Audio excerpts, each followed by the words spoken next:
안녕, 민규쌤입니다. 우리 드디어 2단원 31차 시로 들어갈 거고요. 서양 세력이 아시아에 접근하다라는 부분입니다. 그러니까 제목에도 주목할 필요가 있는데, 서양 세력이 과거에는 사실 우리에게 직접적으로 나타나는 일은 거의 없었습니다. 그런데 이제 직접 접근을 하게 되었고, 접근에는 다 이유가 있단 말이야. 왜 접근했느냐? 당시 19세기에 제국주의라는 그 세계사적 상황, 맥락을 파악할 필요가 있습니다. 그래서 제국주의는 무엇인지, 어떻게 전개되었는지, 요런 것들. 그리고 아시아에 처음 왔을 때 우리나라도 있지만 중국과 일본에 더 먼저 접근합니다. 그래서 어떻게 중국과 일본에 접근했고, 그 중국과 일본이 변해갔는지, 그리고 변화된 중국이 그리고 일본이 우리나라에 영향을 미치게 되는데, 그런 것들을 파악하기 위해서 미리 살펴보는 세계사적 내용 요소라고 보시면 되겠습니다. 자, 일단 이전 차시 진단 평가부터 마무리를 짓고 넘어가도록 하죠. 1번입니다.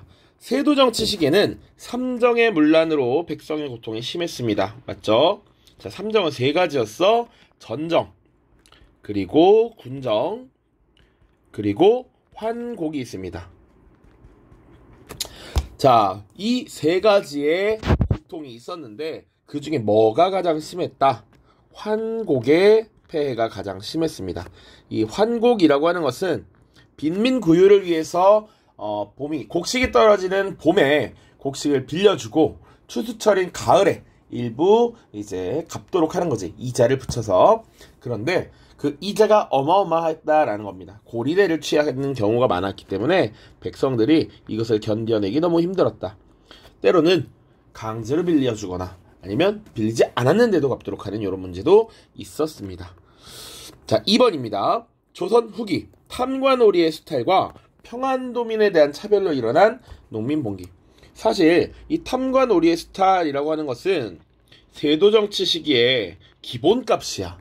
지방관들이 백성들을 수탈하는 게 거의 기본값인데, 여기 평안도민에 대한 차별이라고 되어 있어. 지역차별, 이것이 배경이 된 것은 둘 중에서 홍경래난이었죠. 홍경래난.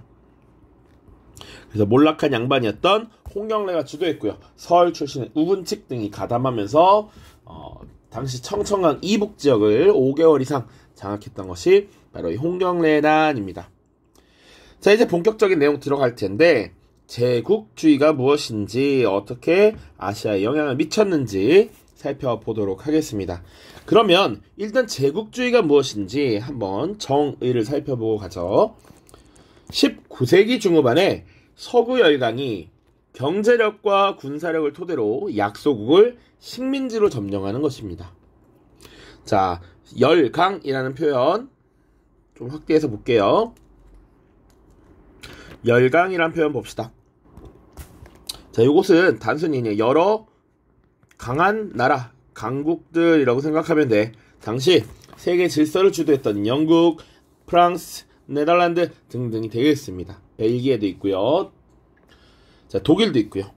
자, 그러면 이런 제국주의라는 게 왜 등장했느냐? 배경을 보시면 첫 번째로 우리가 살펴볼 것은 독점 자본주의입니다. 독점 자본주의. 그러니까 제국주의 자체의 먼 배경에는 사실은 산업혁명이라고 하는 것을 빼놓을 수 없습니다. 영국에서 시작된 산업혁명으로 기계, 증기기관 등이 발명되면서 급속한 생산력의 증대가 이루어지죠. 그리고 그런 것들을 뒷받침하기 위해서 중화학공업이 함께 발달을 하게 되는데, 이런 중화학공업 이라는 것이 대규모의 생산시설 자본이 필요해. 그러다 보니까 이 산업혁명을 먼저 시작한 국가의 몇몇 기업들이 독점하게 되는 것이죠. 그래서 소수의 거대한 기업이 시장을 장악하고 금융자본을 지배하면서 이 세계를 주도하는 몇몇 기업들이 독점하는 이런 모습들이 나타나는 것이죠. 게다가 민족주의가 변질됩니다. 민족주의라는 건 기본적으로는 하나의 민족이 그 민족의 영토를 갖는 국가를 가지자라는 거야. 1민족 1국가라고 단순하게 생각해도 좋아요. 그런데 이런 것들이 점차 변질되면서 우리가 우월하고 남을 침략해도 돼. 우리가 우리의 영역을 키우기 위해서 더 넓은 영토를 갖기 위해서 남을 침략해야지. 남의 땅을 뺏어와야 돼. 이런 논리가 성립되는 것입니다. 자, 이탈리아와 독일의 통일을 계기로 민족주의가 배타적, 침략적 성격으로 변질되었고 자본주의 국가의 대팽창을 촉진하였다라는 것입니다. 자, 그러면 어쨌거나 한 나라가 다른 나라를 침략한다는 건 공격적인 모습이고 이것이 납득될 수 없죠. 그런데 이것을 논리적으로 정당화하기 위한 이론들이 막 등장하기 시작합니다. 첫 번째가 사회진화론이야. 사회진화론. 자, 유럽에서는 16세기, 17세기 이후, 특히 17세기 이후에 과학혁명이라는 것이 발달하면서 과학에 대한 논문 발전이 나타나고요. 그 중에 하나가 이 찰스 다윈이 주장했던 진화론이라고 하는 것이죠. 이것을 국가와 사회에도 적용한다라는 거야.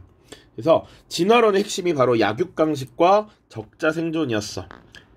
약하면 잡아먹히고 강한 자만이 지금 살아남는 거야. 여기 환경에 적합한 자만 생존하는 것, 이것들을 인간 세상에 적용을 하게 되고요. 그러니까 이 국제 질서에서 약한 놈은 사라지는 게 당연하고 강한 자만이 살아남는 거다라는 것이죠.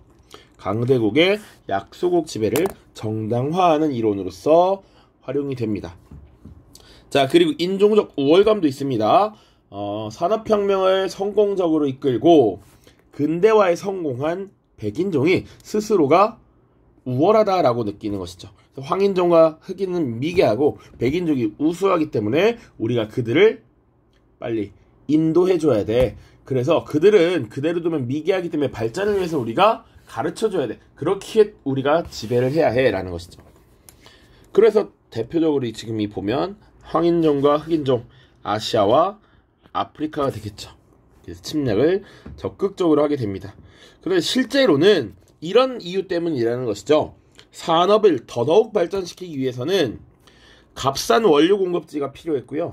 상품을 판매할 시장이 필요합니다. 자, 대량 생산이 이루어지면서 국내의 공급이 다 끝나고 나면 상품이 계속 남잖아. 그러니까 이것을 판매할 시장을 추가로 넓힌다라는 의미고, 그렇게 자본을 획득하게 되면 이것을 다시 재투자해야 해. 그렇기 때문에 지금 아시아, 아프리카, 태평양 지역을 침략하고 경쟁적으로 식민지를 확대하는 겁니다. 그래서 어디까지 지금 진출했다? 우리 한국, 중국, 일본이 있는 동아시아 지역까지 쳐들어왔다라는 것이죠. 자, 그런데 이 내용은 직접적으로 막 다뤄지는 내용은 아닙니다만 간단하게 여기서 살펴보겠습니다. 일단 청나라입니다. 제1차 아편전쟁이라고 되어 있고요. 19세기 중반이야. 1842년이 되겠습니다. 자, 왜 그러면 아편전쟁이 벌어졌느냐? 당시 청나라는 사실 서구 열강을 대상으로 무역을 확대하고 싶어 하지 않았습니다. 그래서 어떻게 무역을 진행했냐면 당시 광저우라고 하는 지역에 한하여 서양 상인들과 무역할 수 있는 상인 집단을 지정했어. 그래서 이 상인 조합, 공행을 통해서만 무역을 하도록 했고, 영국은 사실은 시장을 넓혀서 더 많이 팔아야 이득을 얻는데 공행을 통한 제한적 무역 때문에 손해를 많이 입었습니다. 그리고 영국이 필요로 하는 것은 중국의 도자기나 중국의 차, 중국의 비단 이런 고급 물품이었는데 사실 영국은 중국에 별로 팔만한 물건이 많지 않았습니다. 중국은 땅덩어리가 굉장히 넓었고 그들이 필요로 하는 것들은 다 그들 내부적으로 공급을 할 수 있었다는 것이죠. 그래서 영국이 사실은 무역 적자가 굉장히 심해졌고, 그래서 영국은 이미 사실상의 식민지화, 간접 지배라고 했었던 인도에서 아편이라고 하는 것을 키워서 몰래 밀무역을 합니다. 그러니까 아편은 일종의 마약이잖아. 그래서 중국인들이 계속 중독되고 더 수요가 늘어나다 보니 이 무역 수지 불균형을 지금 바로잡을 수 있었다라는 것이죠. 이 과정에서 오히려 지금 무역에 대한 수지가 역전되면서 청나라는 은이 막대하게 유출되고요. 국민의 건강들도 굉장히 악화되죠. 그러다 보니 청정부에서는 이런 아편을 몰수하고 폐기하고 이런 영국에게 경고를 하게 되지. 그래서 그 이후 영국이 이런 조치에 반발을 하면서 전쟁을 일으킨 것이 1차 아편 전쟁입니다. 자, 그런데 청나라가 당연히 패배를 했고요. 이 결과 난징 조약이라고 하는 조약을 체결합니다. 난징 조약. 그래서 뭐 5개 항구를 개항하고 뭐 이런 내용들이 쭉쭉쭉 있습니다. 결국은 무역을 확대하고 통상을 확대한다. 영국의 영향력을 더 강화시키기 위한 이런 내용들이 들어가 있었습니다. 그럼에도 불구하고 사실은 영국과 프랑스를 비롯한 서구 열강들이 불만족스러웠어. 자신들이 생각한 것만큼 이익을 보지 못해. 그러다 보니까 다시 한번 전쟁을 일으키게 됩니다. 자, 에로 사건이라고 하는 것을 일으켜요. 그러니까 에로호라고 하는 배는 당시 그 영국 국기가 걸려있었던 영국의 배인데 이 중국 관리들이 이것을 조사하기 위해서 수사를 하고 영국의 국기를 내려버린 일이 발생합니다. 그것을 빌미로 전쟁이 다시 벌어지게 되고요. 이때는 영국과 프랑스의 연합군이 베이징 지역을 점령하는 이런 모습이 나타난다. 베이징 점령. 자, 그리고 나서 이제 수도가 털린 거잖아요. 그래서 텐진 조약이라고 하는 것을 1858년에, 그리고 그 이후에 1860년에 베이징 조약이라는 것을 체결합니다. 자, 텐진 조약에서 사실은 마무리가 됐어야 했는데 청나라가 그 이후에도 사실은 저항하려는 모습이 있었죠. 그래서 다시 한번 뽀개버리고 베이징 조약을 체결합니다. 자, 그래서 결국 청나라는 서구 열강의 문을 열게 되었다. 자, 그 이후에 어떤 일들이 사실은 발생하냐? 34차 시에서 이어져서 나올 텐데, 근대화 운동으로서 서양의 기술을 적극적으로 받아들이려는 노력을 보입니다. 양무 운동이라고 하는 것이 뒤에 나올 겁니다.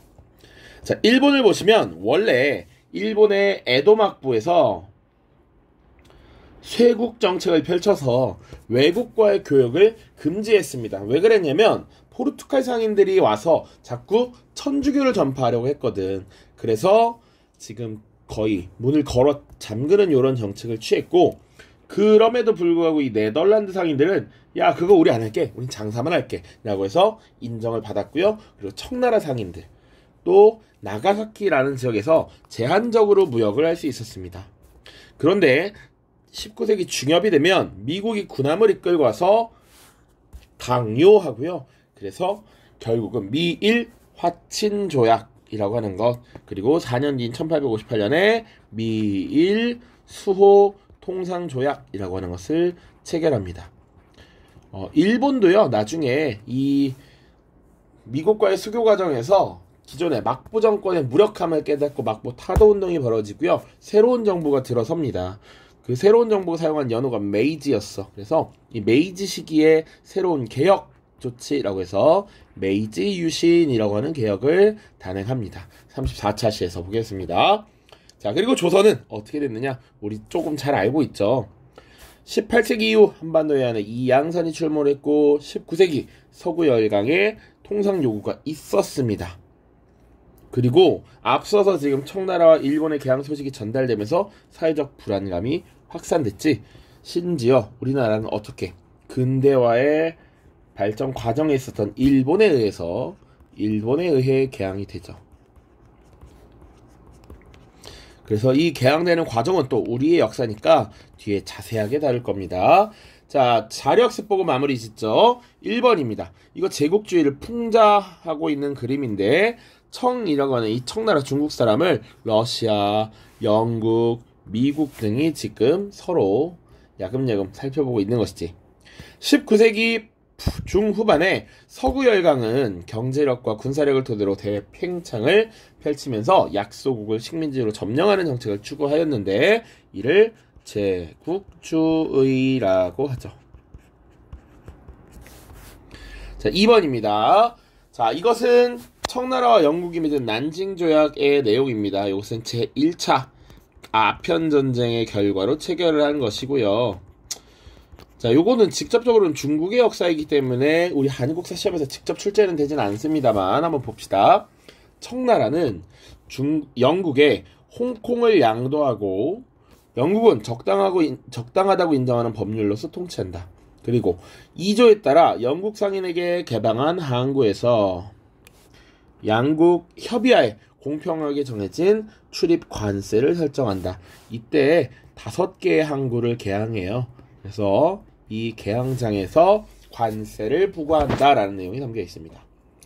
자, 아편전쟁에서 패배한 청나라는 영국과 난징 조약을 맺었고요. 1842년입니다. 자, 상하이를 비롯한 5개 항구를 개방하고 홍콩을 지금 영국에 넘겨주었습니다. 이 조약은 청과 서양이 맺은 최초의 근대적 조약이자 역시 불평등한 조약이었다라고 보시면 돼. 사실은 구체적인 내용을 더 다루진 않았지만 관세라고 하는 게 기본적으로는 자국의 산업을 보호하기 위해서 국가가 설정하는 것이죠. 근데 관세를 지금 협의한다는 것 자체도 불평등한 겁니다. 왜냐? 국가의 관세 자주권을 부정한 거야. 그래서 불평등한 조약입니다. 자, 고생 많았고요. 32차 시에서 만나도록 하겠습니다. 안녕.